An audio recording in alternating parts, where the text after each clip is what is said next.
The waiter places the wine bottle down and I see it, her hand resting over his.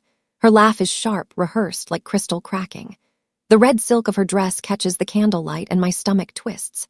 Eric doesn't see me yet, standing by the entrance of the same restaurant where we celebrated our 5th anniversary. He's leaning in, whispering something into her ear, something that once belonged to me. The card he tosses on the table, the one I know too well, our joint account. My breath leaves me, the room spins, and as their laughter fills the air, I walk out quietly, deliberately, because I've just witnessed my husband spending our life's savings on his mistress. My hands shake as I push through the glass doors into the cold night air. The valet asks if I need my car. I nod, unable to speak. Behind me, through the window, I can still see them. His hand moves to her face, tucking a strand of hair behind her ear. That gesture, the one he used to do to me. In the parking lot, I grip the steering wheel so hard my knuckles turn white. Tears blur the city lights, but I refuse to sob. Not here, not for him. My chest burns with betrayal and disbelief, the kind that doesn't scream, it calcifies. I whisper to myself, don't break, Ivy, don't you dare break. The drive home feels endless. Every red light is a chance for my mind to replay the scene. Her dress, his smile, the way he looked at her like she was the only person in the world. I pull into our driveway at 11:30. The house is dark, empty, mocking. I sit in the car for 20 minutes staring at the front door, our home. The one we bought together 3 years ago. The one we painted on weekends, laughing about which shade of blue looked best. I remember thinking we were building something permanent, something real. Now it feels like a museum of lies. I finally walk inside, the silence pressing against my ears. I don't turn on the lights. I just stand there, letting the darkness swallow me whole. My husband spent our savings on his mistress, so I let them both pay the bill they deserved. My name is Ivy Sanderson, 36, co-founder of Sanderson & Co. Marketing. We built the firm together from scratch, him the talker, me the thinker. He promised partnership. He promised honesty. But promises don't mean much when your husband's expense reports hide jewelry receipts. Eric and I met in college, 2 ambitious kids with big dreams and empty pockets. We launched our company 5 years ago in a cramped studio apartment, working 18-hour days, surviving on instant noodles and cheap coffee. I handled strategy, branding, client relations. He managed sales, pitches, the charm offensive. We were unstoppable, or so I thought. Our company grew fast. Within 3 years, we had 20 employees, major clients, and enough profit to buy the house, the cars, the life we'd dreamed about. I thought we were partners in everything. I thought wrong. Because while I was building our future, Eric was busy spending it on someone else. It started as all betrayals do, with comfort. We had goals, dreams, laughter echoing through our small apartment. He called me his rock. I believed him, even when he began coming home later, blaming deadlines and client dinners. I told myself love required trust. I just didn't realize trust required blindness. The signs were there. I see that now. Late-night texts he'd hide. Sudden shopping trips he'd brush off as business expenses. That new cologne he started wearing, the one I never bought him. When I asked about his schedule, he'd kiss my forehead and say, "Babe, you worry too much. I'm building our empire." And I believed him because I wanted to. Because doubting your husband feels like betraying yourself. 6 months ago, he started traveling more. Chicago, Denver, San Francisco. Always for work, always urgent. I'd pack his suitcase, kiss him goodbye, and spend those nights alone, convincing myself this was temporary. That once we hit our revenue goals, things would slow down. We'd reconnect. We'd remember why we started this journey together. I was a fool. A missed deposit, a bill unpaid, then a $4,800 withdrawal labeled consulting. When I asked, he smiled and kissed my forehead. "Don't worry, babe, I've got it covered." And I believed him until I saw that same amount appear in a luxury boutique transaction 2 weeks later. It was a Tuesday morning when I first noticed. I was reviewing our business account, reconciling expenses for our quarterly tax filing. The numbers didn't add up. Small discrepancies at first. 300 here, 500 there. Easy to overlook. Then I saw the big one. $4,800 withdrawn on a Friday afternoon, categorized as consulting fees. But we hadn't hired any consultants that month. I asked Eric about it that evening. He was in the living room watching a basketball game, beer in hand. He barely glanced at my laptop screen. Oh, that. New market research firm. Expensive, but worth it. His tone was casual, dismissive. I wanted to push, but something in his eyes warned me not to. 2 weeks later, I was scrolling through our credit card statement and found a charge from Belmont Jewelers. Same amount, $4,800. My throat went dry. That night at the restaurant wasn't a coincidence. My friend Kara, our accountant, had warned me, something's off with the company funds. So I followed the trail and found them laughing over dinner, wearing what my hard work paid for. Kara had called me 3 days before, her voice tight with concern. "Ivy, we need to talk. Not over the phone." I met her at a coffee shop downtown, my stomach already knotting. She pulled out a folder, thick with printouts. Bank statements, credit card bills, expense reports. "I've been auditing the accounts," she said, "and there are patterns. Large withdrawals always on Fridays. High-end purchases, restaurants, hotels, all charged to the business." I stared at the numbers, my vision blurring. "How much?" I whispered. "Over the past 6 months, $32,000. She pointed to specific entries. "This one, Belmont Jewelers. This one, the Rosewood Hotel. This one, Chateau Margate, that fancy French place downtown." My heart stopped. That's when I knew. I hired a private investigator, a woman named Rita who specialized in infidelity cases. Within 48 hours, she had photos.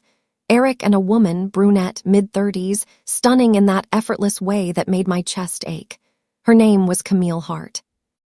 I didn't confront him that night. I didn't throw accusations. Instead, I smiled when he came home at midnight, smelling of perfume and guilt. I asked if he wanted tea. That's the thing about silence, it terrifies men who live on lies. Eric walked through the door at 12:15, his tie loosened, jacket slung over his shoulder. He froze when he saw me sitting at the kitchen table, a cup of chamomile tea steaming in front of me. "Hey." "You're still up," he said, his voice carefully neutral. "I couldn't sleep," I replied, my tone light, almost cheerful. "Thought I'd wait for you. Want some tea?" He blinked, clearly expecting anger, accusations, tears. Instead, I was calm, smiling even. It threw him off balance. Sure, thanks." I poured him a cup, my hand steady, and slid it across the table. "How was the meeting?" "Fine, long, you know how these things go." I nodded, sipping my tea. He watched me, searching for cracks, for signs I knew.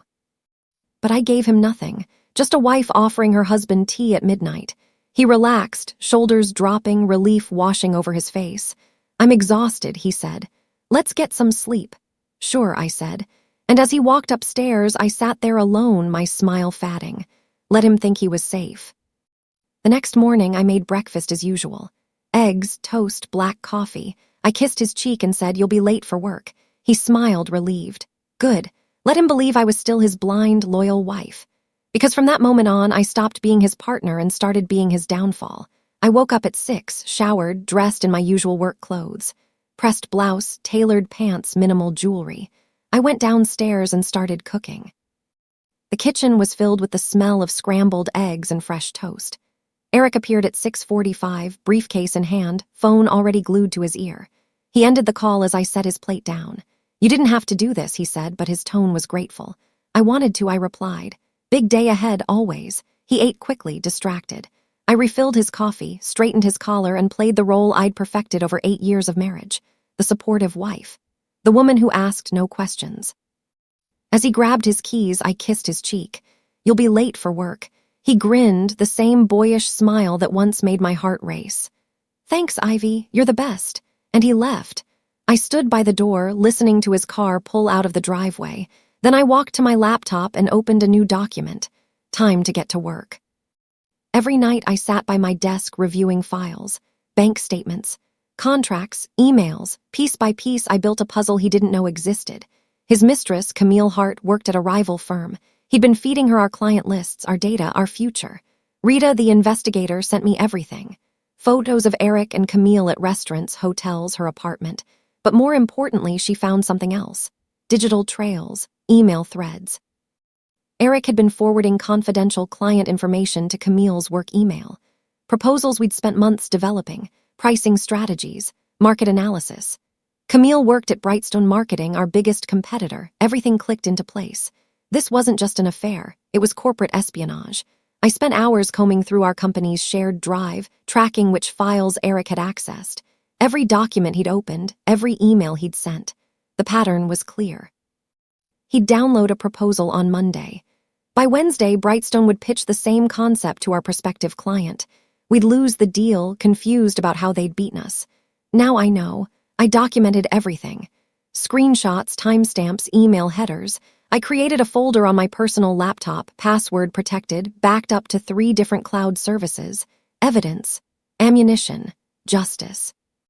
I called our lawyer under the guise of updating our will. Quietly, I began transferring my shares from joint trust to personal security. It was tedious, invisible, but necessary. Revenge isn't noise, it's precision. Our lawyer, Martin Hayes, had handled our business contracts since day one. I trust you, so this conversation stays between us, I said during our meeting. Of course, Ivy. What's on your mind? I want to restructure my ownership shares. Move them out of the joint trust into a personal holding. His eyebrows rose. That's a significant change. Any particular reason? I smiled tightly. Call it a precaution. Martin didn't push. He'd been a lawyer long enough to read between the lines. He drafted the paperwork careful, thorough. It took 2 weeks to finalize, each signature a small act of rebellion. Eric never noticed. Why would he? He trusted me. Trusted that I'd never question him, never suspect, never fight back. I also opened a separate bank account, one he didn't know about. I redirected my personal income there, every deposit from freelance projects, speaking engagements, consulting gigs. Money he couldn't touch, couldn't steal, couldn't spend it on her. Slowly, quietly, I was building my escape route, and he had no idea. At work, I suggested a new client pitch, one that Camille's firm would surely target too.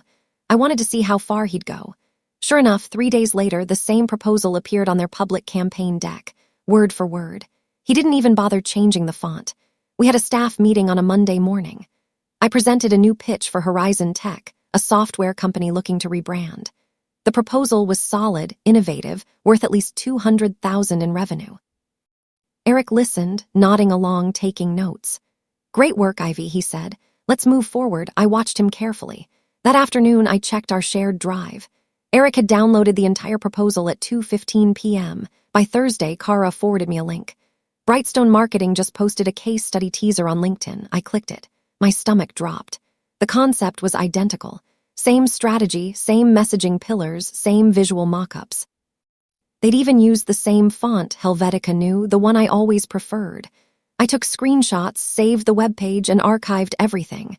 Then I walked into the break room where Eric was pouring coffee. Heard Brightstone landed the Horizon Tech account, I said casually. He stiffened just for a second. Yeah, tough break. We'll get the next one, I smiled. I'm sure we will. I let it happen again, and again, feeding him false leads, each one traceable back to Camille's firm. By the time it became obvious, it was too late. I had evidence of corporate misconduct. Over the next month, I created 3 more fake pitches. Each one looked legitimate, polished, ready to present. I'd share them during team meetings, then watch as Eric downloaded the files. Within days, Brightstone would announce suspiciously similar campaigns. Our team grew frustrated. How do they keep beating us? One designer asked. It's like they're reading our minds. I shook my head, pretending to be just as confused. But behind the scenes, I was documenting everything. Email logs showing Eric's access times. LinkedIn posts from Brightstone showcasing stolen concepts. Side-by-side comparisons highlighting the plagiarism. I also planted a trap. In one proposal, I embedded a unique phrase, a made-up industry term I created specifically for this purpose. Quantum brand velocity. 2 weeks later, Brightstone used that exact phrase in their presentation. Gotcha. I compiled everything into a detailed report. Dates, times, stolen files, matching campaigns. I sent copies to Martin, to Kara, to Rita. I wasn't just collecting evidence. I was building a case that would destroy him. He poured himself whiskey one night and told me he was under stress. His eyes were tired, shoulders heavy. I just want to get back to how we were, he said. Funny thing, liars always crave nostalgia. It was a Saturday evening. Eric came home early, unusual for him. He walked past me without a word, went straight to the bar cart and poured 3 fingers of whiskey. Rough day, I asked from the couch. He downed half the glass before answering. Just tired. Work's been brutal. I set my book down, watching him. He looked older suddenly. Lines around his eyes I hadn't noticed before, gray creeping into his temples, want to talk about it. He refilled his glass, slumped into the armchair across from me. Sometimes I feel like we're losing what made us great, like we're just going through the motions. I tilted my head, curious. What do you mean? Us, the company, everything. I miss when it was simple. When it was just you and me against the world. My chest tightened. The audacity. He was stealing from me, betraying me, destroying everything we'd built. And now he wanted to reminisce. I kept my face neutral. We can get back to that. He looked at me, hope flickering in his eyes. Do you think so? I smiled softly. Of course. We just need to work together. He nodded, finishing his drink. Yeah, together. I met with my lawyer in secret.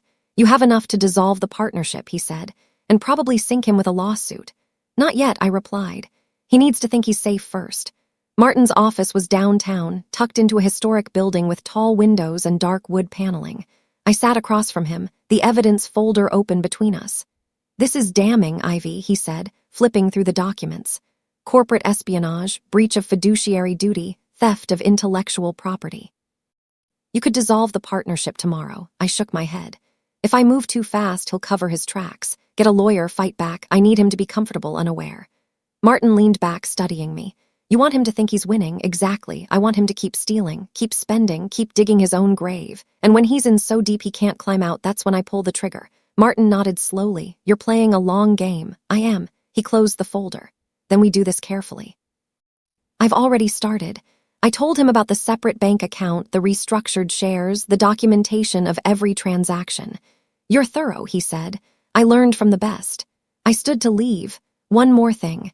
When this goes public, I want to make sure Camille's firm goes down with him. Martin smiled grimly. Consider it done. Camille posted a photo on her Instagram, new diamond earrings. Same ones charged to our corporate card.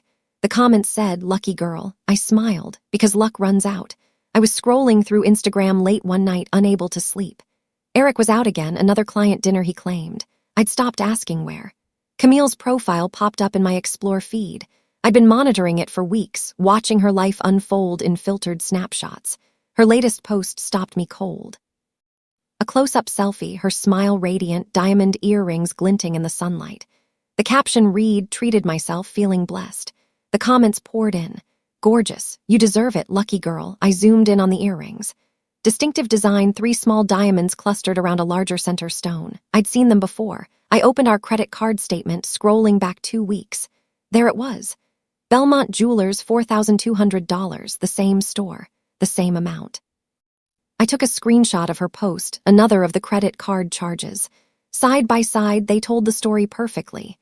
Eric was buying her jewelry, with our money, with my money.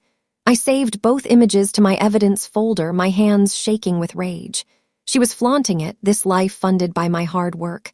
Flaunting him, but her luck was about to run out. I started packing my things slowly, one drawer at a time. Each night he came home to less of me, and each night he didn't notice. I began with small things, a few books from the shelf, that ceramic vase I loved from the living room, a painting I'd bought at an art fair. I'd pack them into boxes, load them into my car before Eric woke up, and drive them to a storage unit across town. One drawer at a time. One closet section at a time. The house was slowly emptying of me, of my presence, of everything that made it ours, and Eric noticed nothing. He'd walk past the bare shelf where my favorite novels used to sit. He'd glance at the empty wall where the painting had hung. He never asked, never questioned. He was too distracted, too consumed by his secret life with Camille. I packed my grandmother's quilt, the one she'd made by hand, my college diplomas, photo albums from before Eric, before us. I wasn't erasing our marriage. I was erasing myself from his reach. By the 3rd week, my closet was half empty. The bathroom counter had gaps where my skincare products used to be. Still nothing. He came home late, kissed my forehead, and fell asleep without a word.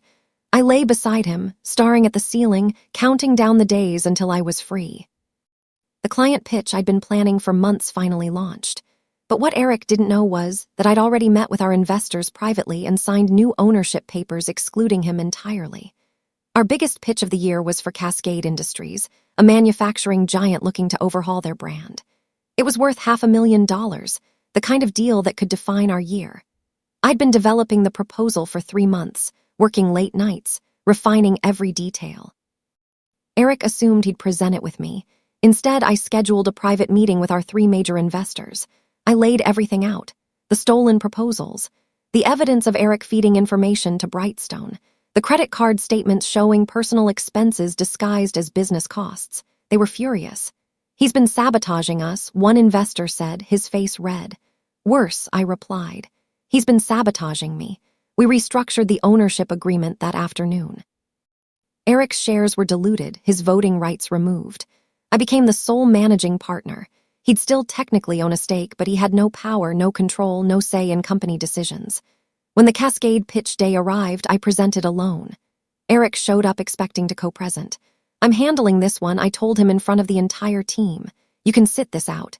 His face paled. "Ivy, what's going on?" "We'll talk later," I said, turning back to my laptop. He stood there, confused, humiliated, powerless. He stormed into the office one morning. "Why are you cutting me out of meetings?" I looked him dead in the eye and said, "Because you stopped being my partner when you started funding your mistress with our savings." The color drained from his face. It happened 2 days after the Cascade pitch. I was in my office reviewing contracts when Eric burst through the door. No knock, no warning. "What the hell is going on, Ivy?" I glanced up, my expression neutral. "You'll need to be more specific. Don't play games. I wasn't included in the investor meeting." I had no idea we were restructuring ownership. "You presented Cascade without me." I set my pen down, folding my hands. "That's correct." His jaw clenched. "Why?" I stood, walking around my desk until I was inches from him. "Because you stopped being my partner when you started funding your mistress with our savings." Silence. His face went white, then red, then white again. "I don't know what you're talking about." I laughed, cold and sharp. "Camille Hart. Brightstone Marketing. $32,000 in stolen funds. Corporate espionage. Should I go on?" His mouth opened, closed. "Ivy, I can explain." "There's nothing to explain. I have bank statements, emails, and photos. You've been stealing from us for months." His hands shook. "It's not what you think." "Then what is it, Eric? Tell me," but he couldn't. Because there was no excuse, no justification, just betrayal. The investors found out. Camille's firm was exposed for data theft.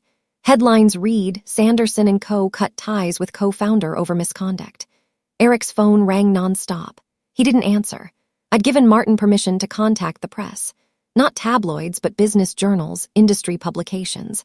Within 24 hours, the story broke. Sanderson and Co. severs partnership after internal investigation reveals corporate espionage. The article detailed how a co-founder had been leaking proprietary information to a competitor. It didn't name Eric directly, but everyone in the industry knew. Brightstone Marketing immediately distanced themselves. They released a statement denying any knowledge of stolen information, blaming a rogue employee.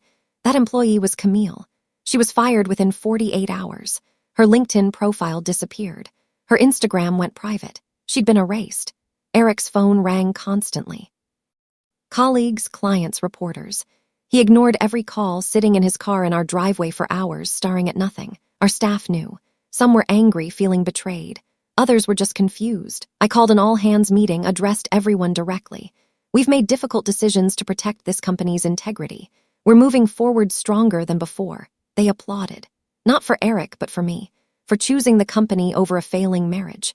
For having the spine to do what was necessary. When his accounts were frozen, Camille disappeared too. She drained the last joint account and blocked his number. The perfect pair, undone by greed. Martin had filed for an immediate freeze on all joint accounts pending the divorce proceedings. It happened on a Thursday morning. Eric tried to buy coffee, but his card declined. He tried another, declined. Panicking, he checked his bank app. Zero access. I'd anticipated he'd run to Camille. After all, she was his safety net, his escape plan, the woman he'd risked everything for. But Camille was smarter than that. She knew a sinking ship when she saw one. That same day, she withdrew $18,000 from the one joint account I'd intentionally left accessible. A trap. She took the money and vanished. Changed her number, deleted her social media, and moved out of her apartment. Eric called me frantic. "She's gone. She took everything." "I know," I replied calmly. "What do you mean you know?" "I left that account open. I wanted to see what she'd do.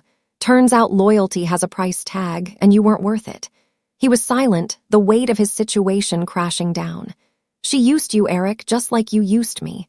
The difference is I'm still standing." He hung up. I never heard from him again. He came home to an empty kitchen, bare walls, and divorce papers on the counter. My note read, "Bills are due. Consider this one yours." I'd planned the final move carefully. On a Tuesday morning, while Eric was at his lawyer's office, I hired movers. Professional, efficient, silent. They cleared out everything I'd purchased, everything that was mine. The couch, the dining table, the artwork, the appliances. By the time they finished, the house was a shell. Bare walls, empty rooms, echoes. I left the divorce papers on the kitchen counter, signed on my end, waiting for his signature. Next to them, a handwritten note on expensive stationery. "Eric, the bills are due. Consider this one yours." I'd already moved into a sleek downtown apartment, modern and minimal. Everything in it was new, untouched by our shared history. I stood on my balcony that evening, watching the city lights, my phone silent. I imagined him walking into that empty house, the shock, the realization. Everything he'd taken for granted, gone. Everything he'd assumed would always be there, vanished. I didn't feel triumph. I didn't feel sadness. I felt relieved. Relief that I'd never have to pretend again, never have to smile through his lies, never have to be the fool who trusted too much. His assets, seized. His firm, gone. I didn't have to ruin him, he'd done that himself. I just made sure everyone saw it happen in daylight. The legal process moved quickly once everything was documented. Martin filed a civil lawsuit for embezzlement and corporate theft. The evidence was overwhelming. Eric had no defense. His remaining shares in Sanderson & Co. were seized to cover damages. His personal accounts, already drained by Camille, were frozen. His car, leased under the company, was repossessed. He lost everything. His reputation in the marketing world was destroyed. No firm would touch him. No client would trust him. He was blacklisted, his name synonymous with betrayal.